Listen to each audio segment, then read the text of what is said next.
Greetings! You're listening to the Department of Defense Partners in Amphibian and Reptile Conservation podcast series, Part 2, Herpetofaunal Project Highlights and Successes. The purpose of this podcast series is to feature the people, projects, and military installations that are conducting exceptional amphibian and reptile conservation, management, and research projects on Department of Defense lands.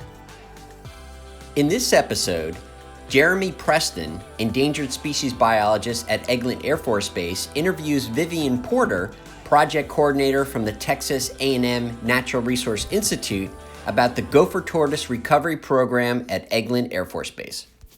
We hope you enjoy the podcast. What amphibian or reptile project would you like to highlight to the DoD PARC network? We have multiple reptile and amphibian projects that we work on here at Eglin, but the one we wanted to talk about mainly is the Gopher Tortoise Recovery Program here, which is also tied into the Eastern Indigo Snake Recovery Program. So we're actually in the middle of a large-scale translocation effort of the Gopher Tortoise from other lands in the state of Florida, bringing them to Eglin Air Force Base. So that's the big project that we're in the midst of right now, is really working to recover the Gopher Tortoise and try to get ahead of the potential listing, which we should hear of this week, actually. Supposedly October 13th, Yeah. 14th. We'll hear if the tortoise gets listed in the eastern part of its range or not. Yeah. So. Quick side note, the U.S. Fish and Wildlife Service did make a listing decision the very day of the interview. They determined that the eastern population no longer meets the criteria for Endangered Species Act listing and is withdrawing it as a candidate. The western population will remain as threatened. What is the purpose or objective of the project? Kind of covered that a little bit already, but... Yeah. The purpose with any of this threatened endangered species recovery work at Eglin is to support military mission flexibility through recovering these listed or potentially listed species. How long has it been going on? Obviously, when the Eastern Indigo Snake was federally listed as threatened in 1978, that started the monitoring of the snake, which it's obviously has close ties with the Gopher Tortoise, since it overwinters in its burrows and probably nests in its burrows. So it that also began some of the Gopher Tortoise monitoring, but it really didn't come online until 2009, when the Gopher Tortoise became a candidate for federal listing, and it also became listed as state threatened in Florida. So that's 2009 is kind of when most of the monitoring, research, and management began for the Gopher Tortoise, and we've just sort of grown. That program has really grown exponentially since then. So what are the results and outcomes so far of this project? We have a recovery goal of 18 minimum viable populations of Gopher tortoises on Eglin. And a minimum viable population is defined as at least 250 adults. So there was a programmatic consultation done, and this was the result to reach this recovery goal. And then thus our population here at Eglin would be considered recovered if the species became listed, and if not, same, but different benefits to either listing determination. So anyways, since that recovery goal was created, we are over halfway to that goal. We have 10 minimal viable populations now that we've, I don't want to say created, but sort of Established. Yeah. in 10 different management units. So we broke up Eglin, which is, by the way, very large. It's actually the largest military installation, I should say.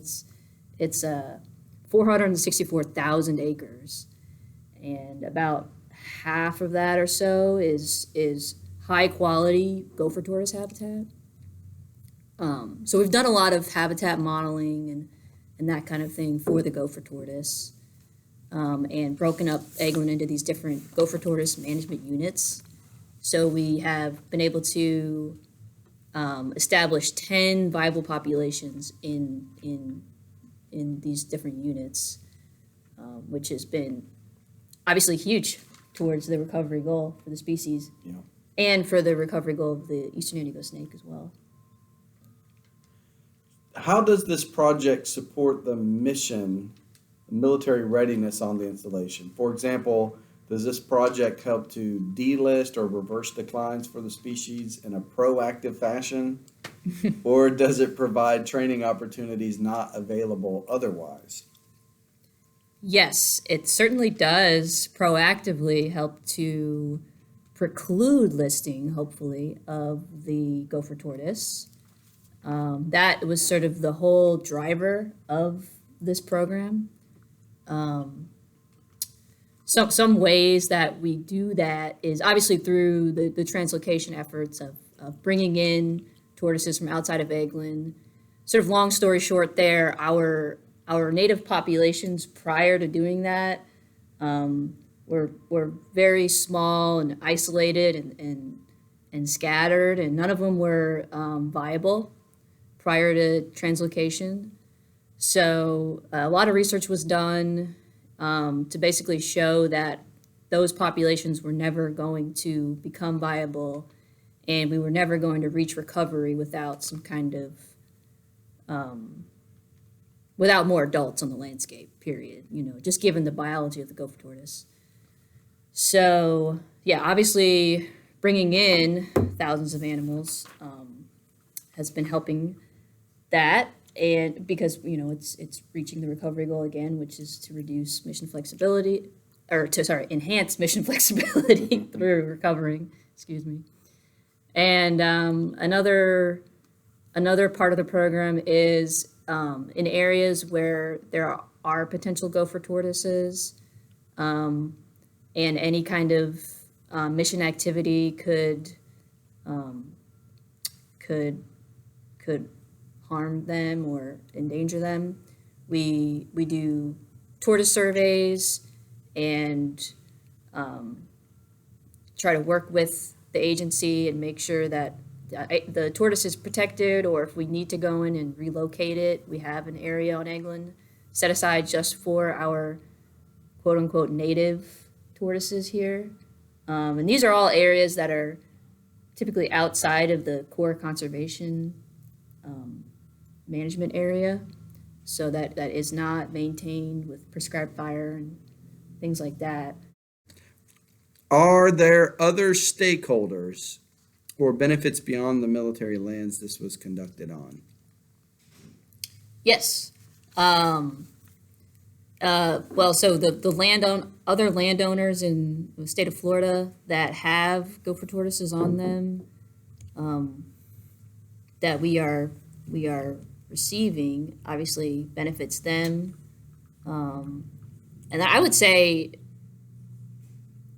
just if the species does not get listed in the eastern part of its range, I mean, I think Eglin has been a big driver for that, and so obviously that would benefit basically all landowners in the southeast that have the gopher tortoise on them, and definitely other military installations. So wide-ranging the impacts to landowners for this work. I think just the sheer numbers that Eglin's been able to receive from parts of Florida alone are impactful towards the potential precluding of the species. What do you think about alternative energy sites? Yeah, so we have a MOA with the Florida Fish and Wildlife Commission to receive tortoises displaced by alternative energy development, so particularly solar arrays. So obviously that's helping the state meet its sort of environmental goals and helping the state in that way. Reach its alternative energy. Alternative energy production. Describe any challenges you encountered performing the project and how they were overcame. Getting support early on from the installation. Yeah. To get on board with bringing in potentially endangered or threatened species was, I think, a challenge. Maybe you could speak more to how you guys overcame that. I mean, having to show. Well, I think the success of the red-cockaded woodpecker recovery helped to for some of the installation leadership here to understand why this is so important to get ahead of listing. But yeah, if you want. Yeah, absolutely. Seeing the benefits that the mission had already received from our programmatic RCW recovery project made it easy for them to comprehend exactly what we were trying to do for the Gopher Tortoise, and clearly outlining a plan to get as much of a guarantee as possible that no matter what happened, whether it's listed or it's not listed, the Air Force and the mission that occurs on Eglin Air Force Base had the protections it needed, or at least the regulatory predictability that it needed. Was key to getting our leadership's approval to want to do this. That was hard to do because these are weapons systems guys. They're not biologists or really understand the Endangered Species Act and everything that needs to be covered in Section 7 consultation. So to kind of explain that entire process and what the law is and how we're trying to get from point A to point B by bringing in an endangered species, potentially listed endangered species, and how this is actually going to be beneficial to the military was a tough task, but we were able to do it. We have really, really good leadership here, and they're smart guys that pick up what you're putting down fairly easily. We've been very lucky that we have a great prescribed fire program that has worked with us to sort of prep our recipient sites on Eglin, make sure that they're burned in the right intervals and ready for gopher tortoises, and forestry that have also helped us in sort of the habitat side of things. So that's something that Eglin is just, I think, very ahead in terms of the management. You're top notch. But yeah, the siting, getting approval for where to put them. Yep. Was another little challenge. What is the coolest thing you found as a result of this project? I don't know what your answer is going to be. Well, it's a little subjective. Yeah. But depends on the person you ask. I mean, I think so. The most exciting thing this year that we've seen are lots and lots of nests and nests hatching and hatchlings surviving post-translocation. So we were able to document multiple nests in both our translocated populations, so tortoises from outside of Eglin that we brought here, and in different times. So newly established populations and ones that are a few years old. We found nests in all those different populations, as well as the ones that we have relocated within Eglin from outside of the core conservation area to our nice fire maintained old growth longleaf sandhills. So that was really exciting to see find these nests and watch them hatch out on camera and find hatchling burrows in these sites. That was obviously a big metric for success for this work.